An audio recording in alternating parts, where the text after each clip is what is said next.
issues people are dealing with, I know that you've touched a bit, of all this relationship and all that, especially relationship with parents, relationship with your spouse and all.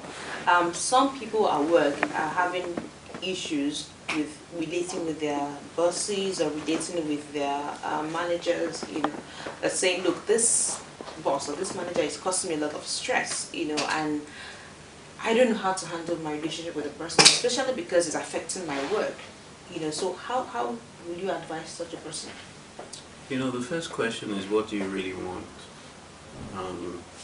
And why are you really still there? The next question is, what really is the problem?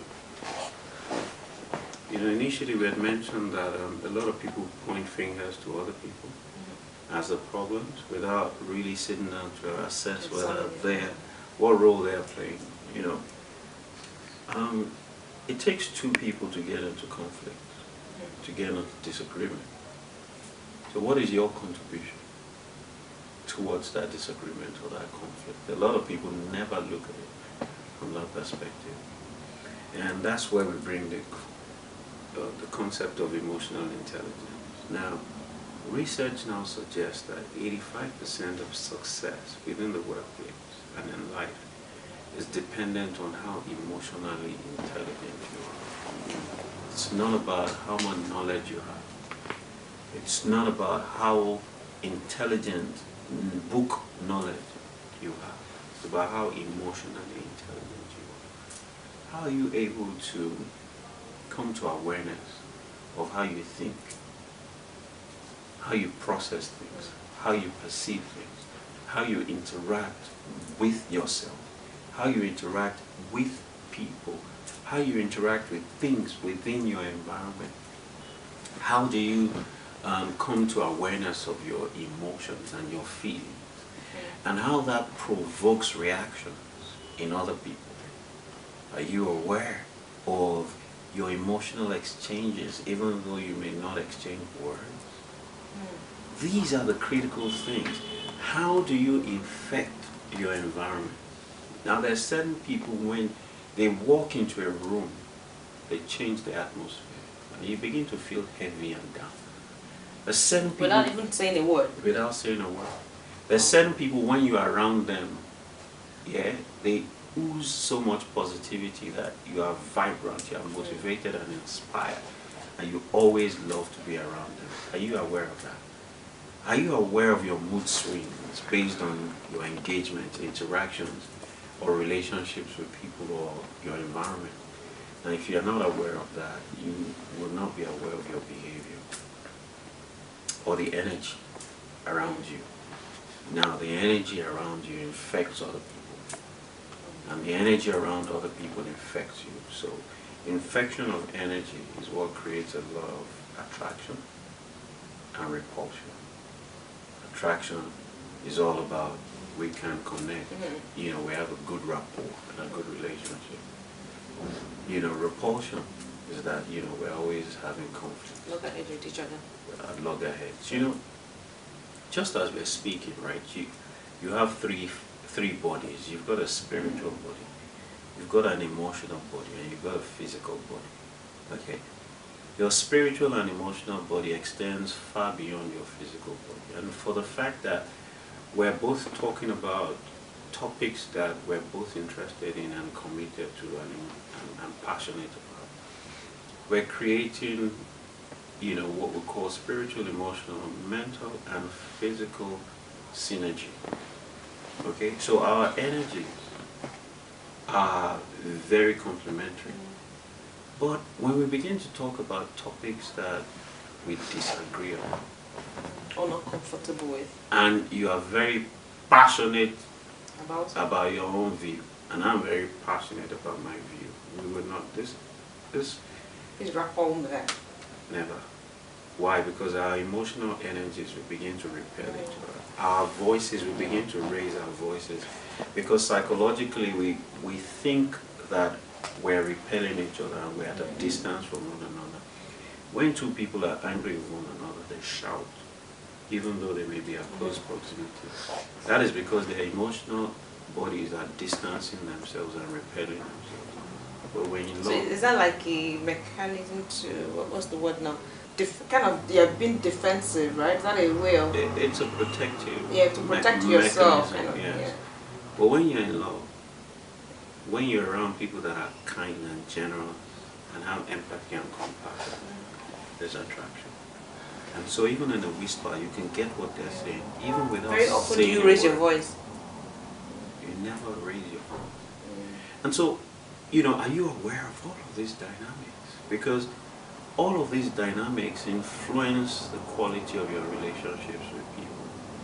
So you may be someone that is very repellent, and you repel a lot of people around you. You may be an irritant.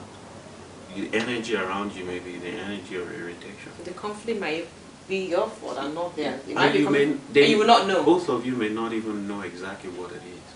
So how do you You handle just this find out situation? that every time I'm with this person, sharp, There's I'm always, irritated, yeah. I'm upset, I'm annoyed. The very answer to it again is awareness, is insight, is knowledge. You can't be ignorant. And that's why we run a lot of emotional intelligence classes where, you know, for 3 days you sit with us and we help you, you know, do an emotional intelligence quotient test. And identify the areas of your emotional intelligence components that you are struggling in, that you are low in, that you are high in.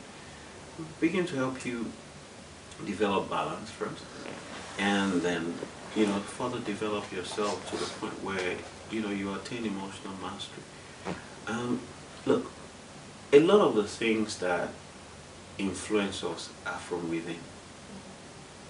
And so if you do not understand how to, you know, get access to your internal dynamics, you will not know how to master your external dynamics. So it's not about what is out there, it's about what is inside. Look, what causes a ship to sink is not what is in the ship. It's the water that is outside the ship That gets into the ship that makes the ship sink.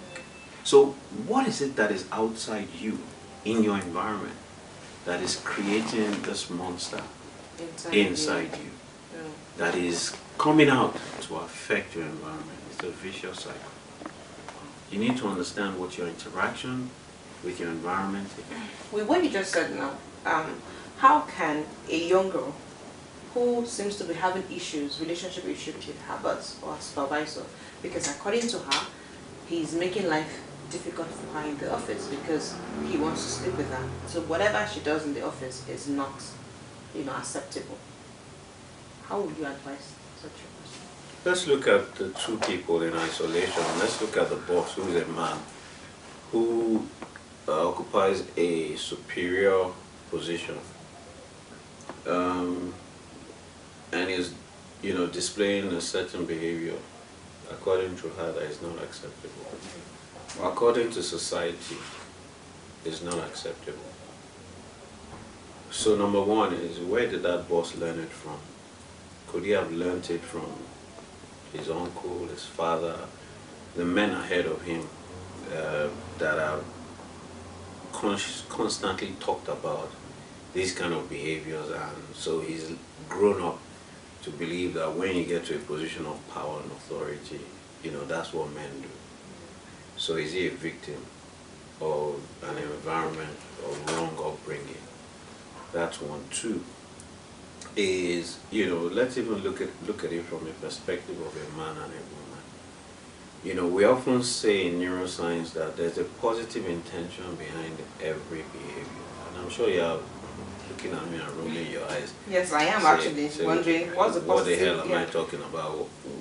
What can be the positive in such behavior? In this behavior. So let's take it back to the basics, you know, a man and a woman. Is it normal for a man to be sexually attracted towards a woman? Yes. Yes, I see. Okay. Is it a system designed by God? Yes. Are there benefits of it? Yes. So he's displaying his natural tendency as a man. However, you can begin to look at it from a moral or religious perspective that says that, okay, I'm a Christian, and if you are married, I'm sure the man is married, you shouldn't be behaving this, like yeah. this towards another woman. So you can look at it from that perspective. But are there other religions that encourage this? Yes, yeah. So religion is a way of life, right? So if there are other religions that encourage this, so if a guy was a Muslim, for example, then, you know, his religion encourages it. Number one is from a background that he learnt it. Two, his religion encourages it. Three, he may be a man that has an ego problem. So, yes, maybe it started out as a sexual or physical attraction. Then she says no. Then his ego kicks in. And he has to have it by force. So that man, he has to, he's a farmer. I mean, he's a hunter. He has to conquer her to feed his ego. But every time she says no, you know, his ego rises up. You know, he has issues with low self-esteem. He has issues with a lack of self-confidence. He has identity crisis and believes that, you know, I'm a dumb daddy, I'm a capo de tutti, I'm the boss. How can she say no to me? He has an identity issue and an ego issue because, you know, that man now needs to be exposed to someone that can begin to break it down for him. Number one, it's normal for you to be sexually and physically attracted to a beautiful lady. Good. However, what religion do you practice? You know, what are your beliefs? What's your background? Where is this coming from? Are you a victim of a wrong upbringing? You know, what exactly do you want? What if this girl was your sister? What if this girl was your daughter?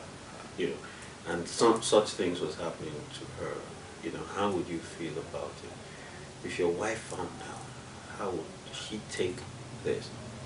So you begin to, you know, engage with his conscious and subconscious mind to begin to get him to see reason in what he's doing. He may not even know that he's acting unbecomingly towards her because see, that behavior is a behavior that is disseminated to exert authority and power. When you begin to victimize someone, you know, and that's one dimension. Another dimension is let's interrogate and investigate this chick. What does she wear to the office? How does she walk in the so office? her behavior, her attitude, Yes, what might be influencing him, right? The meaning of your communication is the effect that it provokes in the other party. Person. Okay. And we know that communication is multidimensional. There's non-verbal communication that speaks 93% of everything. 7% is spoken word. Your body language and your tone, that is your presentation and your appearance, speaks 93% of what you are saying. So perception oftentimes is stronger than reality. So what signals are you giving up? Are you giving up? You also need to go and check. You may not know that you are sensual. You may not know that the way you laugh is like you are flirting. You may not know that the way you talk to the MD, you know, is very, you know, erotic. You don't know whether, you know, the dresses you wear, you know, is causing wahala. You don't know whether the way you look at him, you know, is you know, so you need to be emotionally intelligent and aware. You need to be self-aware. You need to be aware of other people. You need to be aware of the energies that you're creating. And the truth of the matter really is, you know, you cannot just blame one person. You've got to look at it from both dimensions. And both of them need to be brought to awareness of the dynamic that they are creating. And they need to be brought to responsibility of what they're doing. You know, so is the lady provoking something in him? Is she continually doing it? Is he aware of, you know, the provocation, and, you know, does he realize that it's been strong enough? You know, so when people know and people become aware, then they are better equipped, you know, to be able to change their behaviors in a given situation. Yeah. Okay. Wow, that's good. I never knew that you could actually provoke the man's behavior from Really? from just the way. No. You know, you said from talking. Yes, I understand you're dressing, but the way you laugh. You said you talk about laughter. I'm just having fun and laughing. How could that have provoked his behavior towards me? Wow. Yeah. Well, I guess a lot of people need to know more about the emotional intelligence, and that will solve, if not 99% of Issues. issues. Yeah, thank you for that insight.